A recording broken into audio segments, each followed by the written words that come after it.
Experts estimate that staging a home can deliver a price that is 6 to 20% more than a non-staged home. Even if you don't hire a professional, it's still worth doing everything you can.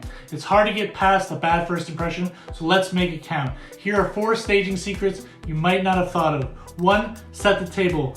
Make a scene, the good kind, and set the table to make the buyers envision their life in your home.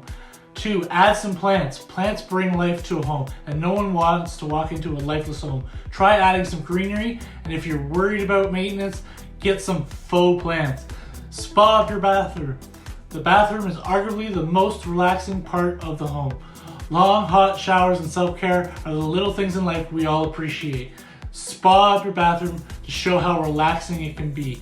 And finally, number 4, master bedroom beddings. The most important bedroom to stage is the master bedroom. So make sure you do it up and make it super inviting and comfortable.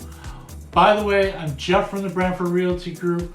Those of you who know me, welcome back. If you're new here, hit the subscribe button. If you know someone who might find this video helpful, please like, share, comment. And as always, let's make today a great day.